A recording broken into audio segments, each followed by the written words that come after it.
everybody. Today I'm going to be doing a comparison video between the Irwin Vice Grip Groovelock Pliers and then the Knipex Cobras. Both of these are the 10-inch models, and I recently featured these in a full review video.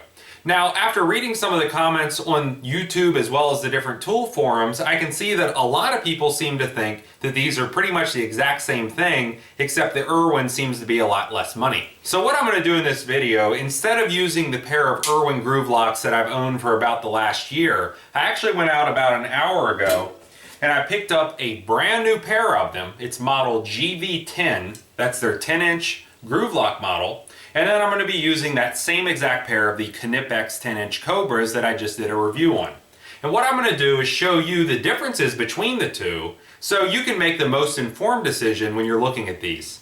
Here we have the Knipex Cobras as well as the Irwin Groovelock side by side, just so you can see that they are the same length. And if I set them on top of each other, they both come in right at 10 inches. So it looks to me like the Groovelock is going to be maybe a quarter of an inch longer on the very end, but these are both the 10-inch models. So side by side, I'm going to give you some closer up shots of these just so you can see the different features of them. First, we're going to look at the Irwin Groovelocks. And if you look, it does look machined fairly well. The biggest problem that I find with these is the actual width of the jaws. It is very thick. I measured them before I started the video, and they come in at 12 millimeters wide, where if we look at the Knipex Cobras, they have a much more sleek design, which will allow you to get into some very tight areas, and they come in at, I believe, 8 millimeters. So yeah, they're coming in at 8 millimeters wide.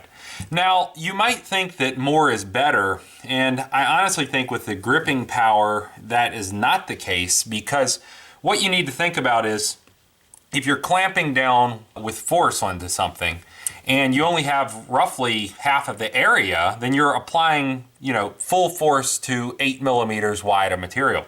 But if we apply that same amount of force, it's going to spread it over 12 millimeters wide, and it's going to lessen our gripping power. So if you think about it like walking across maybe hardened snow with snowshoes versus your regular feet, you're going to have a lot more weight pressing down with just your shoe and you'll go right through the snow. But if you put on snowshoes and it would give you that wider footprint, you're not going to break through and you would be able to walk across it. So in that case, wider would be better, but I do not feel that with the gripping power of these pliers that it is better. I think that the narrower type is a better design. Now, looking at the heads on both of the pliers side by side, we can see that the Knipex Cobras has a much smaller profile head than the Irwins, and that will allow you to get into some very tight locations and still turn a fastener where you would probably have problems just clamping onto the fastener or the bolt or nut or whatever you're working on with the Irwins, because that head is so much larger.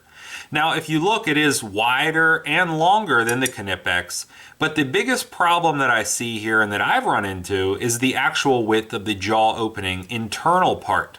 So you can see it is a very small opening, which will allow you to clamp onto a very small fastener with the Knipex Cobras. But the Irwins has a very large opening in comparison. So you need to use these with larger size fasteners.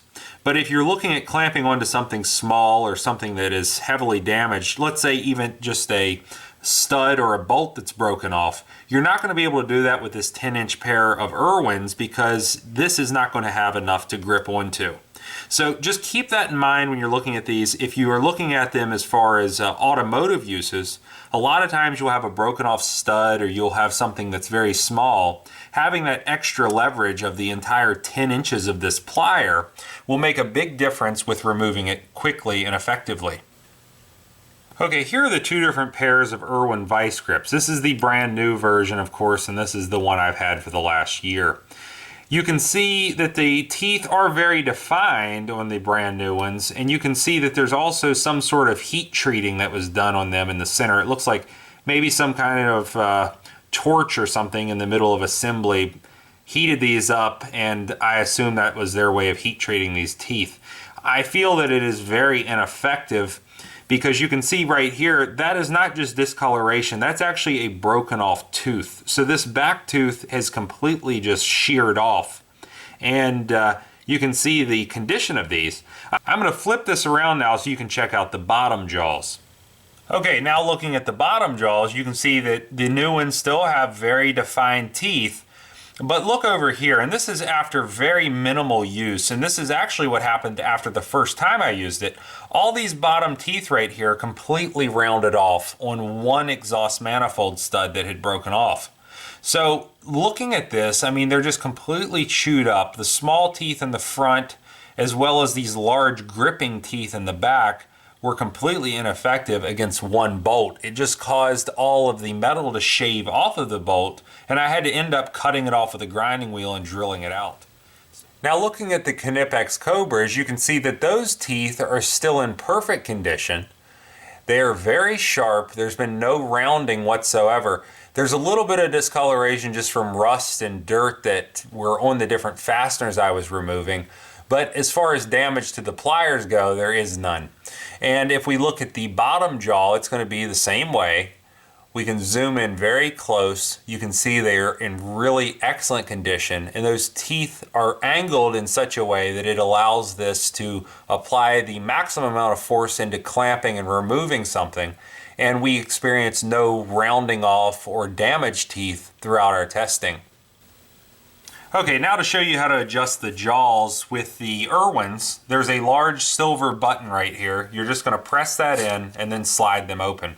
You place them on a pipe or a fastener, and then because it has ratcheting action, you can just slide them shut and it will lock it in place. So it is very quick, and it's very easy to do. With the Knipex, it's one more step. You need to press the button in, place it on the fastener, and then you'll press the button in again to slide it shut. So these are their basic versions. They do have a completely different version, which I can demonstrate here with their new hose clamp pliers, because what these have is something called quick set, and it's basically the exact same thing as the Irwin, where you'll open it up all the way by depressing that button, but then when you want to shut it, you'll just press it one direction and it has the ratcheting action.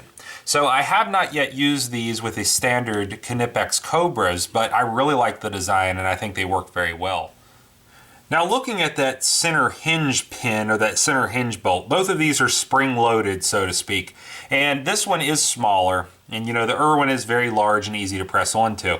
Now if we turn these over, that's where the biggest difference is going to be. You can see with the Knipex, it does have a replaceable spring mechanism that's held on with a little Torx fastener. So if this ever wears out or breaks or gets damaged, this is a replaceable part, and you could call Knipex to get that piece and then have a working set of pliers again. Now with the Irwins, everything is completely enclosed and there's actually a rivet right here. So there is no way to service this. If you ever have a problem with it, you must replace the pair of pliers. There's no way to repair these. Now both of these are 10-inch long models of these particular pliers. So what I'm going to do now is open them up to their fully engaged or fully open position so we can see the maximum size jaw opening. And you can see with the Irwin vice grips, it is a pretty large area. But if we take that same 10-inch Knipex plier, open it up and place it side by side with it, you can see the difference right in front of you. The Knipex does open up a considerable amount more, and you would be able to grip onto a larger size pipe or fastener with these versus the Irwins. So now you've seen the main differences between the Irwin Groovelocks and the Knipex Cobras. Now I'll tell you right off the bat, these are not in the same league as far as tool quality, because the Knipex are by far the most professional set of pliers that most of you are ever going to own. They're extremely popular with everybody that has them, and they are very useful if you're an auto mechanic. So, if you're not dealing with very small fasteners, or you're maybe a DIY or a homeowner, the Irwin Groovelocks still may be a good option for you. And I'm not saying that they're a bad pair of pliers, they're just not in the same league as the Knipex Cobras. Now, the other thing I want to point out, the Knipex Cobras are made in Germany, and the Irwin Groovelocks are made in China. Now, both of them do carry a full lifetime warranty, but that's going to be against manufacturer defects, not against wear and tear and use over time. So if you happen to wear the teeth out from just extended use, that's not going to be covered. Now, if you like this video, please click like. If you like my channel, please click subscribe. And thanks for watching.